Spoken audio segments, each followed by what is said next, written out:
करायचं का सुरू? भाऊ 4.5 तासाची महत्त्वाची बैठक झाली. अर्धा डझन मंत्री तुमच्या बैठकीत आम्हाला पाहायला मिळाले. निर्णय काय झाला आहे का? नेमकी चर्चा काय झाली? मला वाटतं मॅरेथॉन मीटिंग या अधिवेशन काळात घेतल्या गेली. पहिले काही प्रमाणात तर सरकारचं आम्ही आभार मानू का दिलेला शब्द त्यांनी बऱ्यापैकी कांद्याचं आम्ही जे म्हणत होतोय का कांदा हा बाजार समितीतच नापेडनं खरेदी केला पाहिजे. बावनकुळे साहेब आणि आमचे जयकुमार रावल यांनी सगळ्यांनी केंद्रीय मिनिस्टरला मीटिंगला फोन केला आणि त्याच्यामध्ये जे सर्क्युलर आहे त्यानुसार आता याच्यानंतर कांदा हा FPO मार्फत खरेदीने होता तो बाजार समितीच होईल आणि त्याचा फायदा कांदा उत्पादक शेतकऱ्याला होणार आहे. मला वाटतं एक चांगला निर्णय आहे. दुसरा मेंढपाळसाठी खास करून मेंढपाळाला जून ते सप्टेंबरपर्यंत कुठलीही जमीन उपलब्ध राहायची नाही चाऱ्याला, कारण मेंढपाळ हा भूमिहीन आहे. त्याच्याकडे असणारी मेंढरं आहे त्याला चाऱ्याला जागाच भेटत नव्हती. कित्येक वर्षापासून हा पेंडिंग प्रश्न होता. 2 दिवसात 5 वर्षाच्या वरते जे जिथं झाडं आहे वनपट्ट्यामध्ये वनजमिनीवर म्हणजे महसूल जमिनीवर आणि वनजमिनीवर त्या सगळ्या ठिकाणी मेंढपाळांना तिथं चाराबंदी राहणार नाही, दंड आकारला जाणार नाही. आणि मेंढपाळासाठी जे काही एखादा मेंढपाळ जर सापानं मरण पावला तर याच्याची नुकसान भरपाई असेल. या सगळ्या गोष्टीचं नाईक साहेबांना 2 ते 3 दिवसात आम्ही शासन म्हणजे परिपत्रक काढू आणि तो दिलासा देण्याचं काम. एक मोठी लढाई मेंढपाळांसाठी खरं तर आम्ही इथं बऱ्यापैकी जेव्हा परिपत्रक निघन तेव्हा ते जिंकल्यासारखी होईल आणि एका मेंढपाळांसाठी हा मोठा मला वाटते हा निर्णय होणार आहे. त्यांच्या भविष्यासाठी चांगला निर्णय होणार आहे.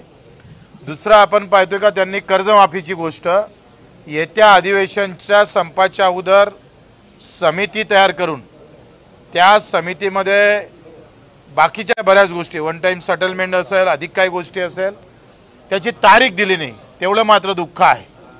ते योग्य तारीखेसाठी आम्ही अजूनही ठाम आहोत.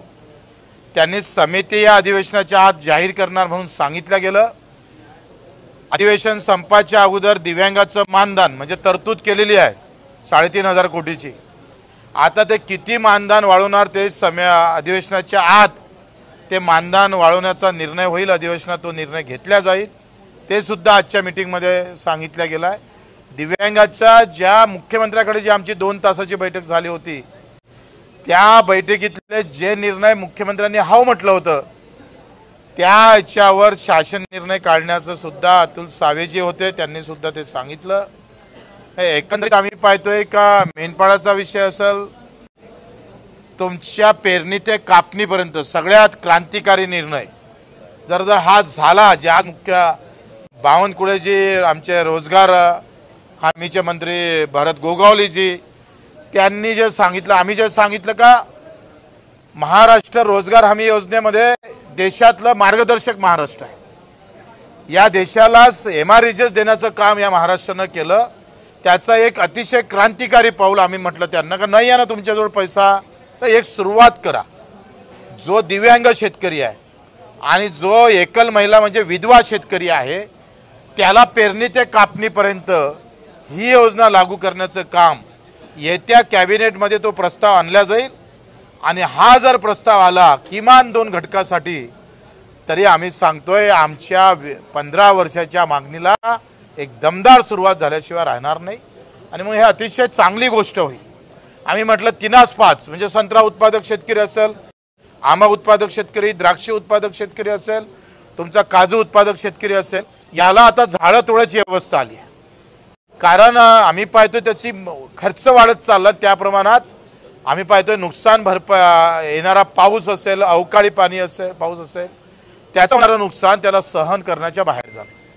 आणि म्हणून त्याला आपण म्हणतोय का त्याला 3+5 म्हणजे 3 आपण देतोच लागवडीसाठी 5 हे MREGS मधून जर कव्हर झाला तर त्याचा उत्पादन खर्च कमी होईल. आम्ही जो काही लढतो आहे का हमी भाव तुमचेकडून देणं होत नसेल तर उत्पादन खर्च कमी करता आलं पाहिजे. हा जो आम्ही खरं तर जो काही आम्ही विषय घेतला आहे हा फार क्रांतिकारी विषय आहे. आणि तसाच तो गायीसाठी जसं जगामध्ये नेपाळ हे देश असा आहे का तो सेंद्रिय खताला सबसिडी देतो. आणि जगामध्ये रासायनिक खताले सबसिडी देतात. आम्ही विषमुक्त एका इकडे शेती झाली पाहिजे असं म्हणायचं, कारण त्याचे परिणाम तुमच्यावर, माझ्यावर, सगळ्यावर होतं. भेसळयुक्त दुधाचा कायदा सुद्धा जमलंच तर याच अधिवेशनात आणला जाईल. जो केंद्राचा कायदा होता त्याच्यानंतर राज्याचा कायदा झाला नाही. आमच्या उपोषणामुळे या कायद्याचा प्रारूप तयार झालं आणि त्याच्यामध्ये काही दुरुस्त्या सुद्धा आम्ही सांगणार आहोत.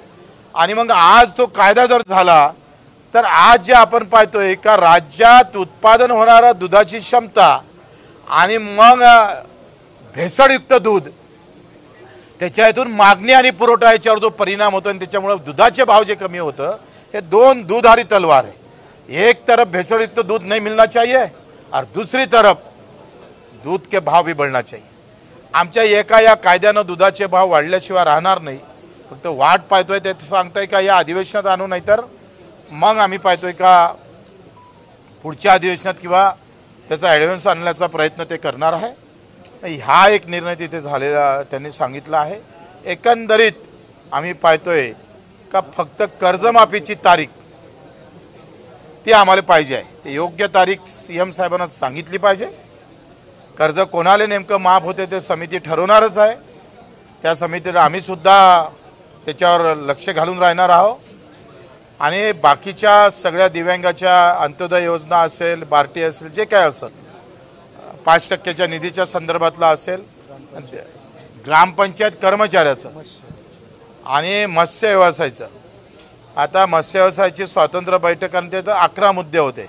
ते स्वतंत्र बैठक नितेशजी राणे यांनी घ्यायचं कबूल केलं. स्वतंत्र बैठक आमची दिव्यांग मंत्रालयासोबतही होईल आणि एक सहकार मंत्र्यासोबत होईल.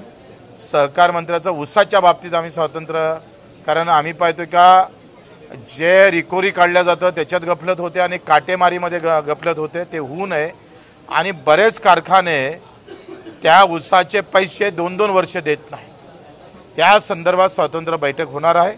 आणि मग एकंदरीत ग्रामपंचायत कर्मचारी जी अट लावली होती का एवढे वसुली असली तरच तुम्हाला पूर्ण पगार भेटणार, एक तर 14,000 आणि त्याच्यातही अट. आता या ग्रामपंचायत कर्मचाऱ्यामध्ये काही सफाई कामगार आहे, कर्मचारी आहे, काही नळ पाणी देणारे कर्मचारी आहे. मग त्याला कशी अट लावताय? जो ग्रामपंचायत कर्मचारी वसुली करतो त्याला ते अट लागू करावी आणि त्या अटीमध्ये काही बदल करावा, ते पण मान्य केलेलं आहे. आता या एकंदरीत निर्णयामध्ये दिव्यांगाचं 6,000 रुपयाचं मानधन, पेरणी ते कापणी, कारण हे निर्णय आता बैठकीत सगळं हाव म्हटलं पण कागदावर येईपर्यंत काही आमचं समाधान होत नाही.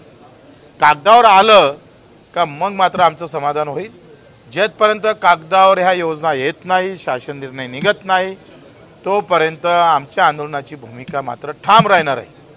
7 जुलै ते 14 जुलै आम्ही पदयात्रा काढणार.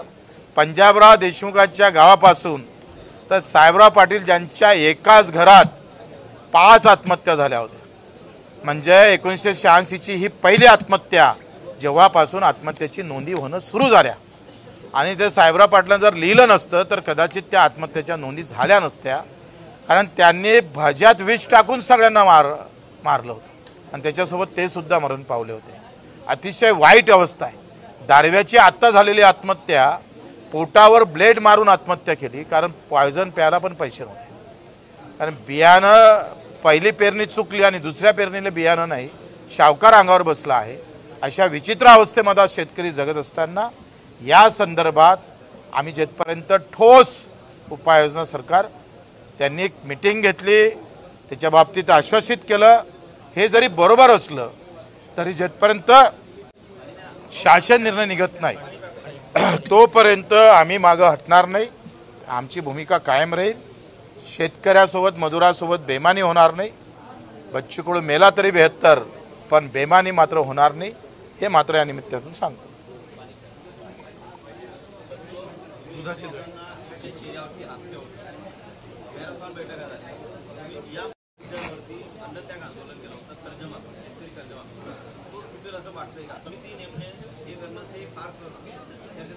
समिती नेम आतापर्यंत मी आंदोलनातला PhD झालेला विद्यार्थी आहे.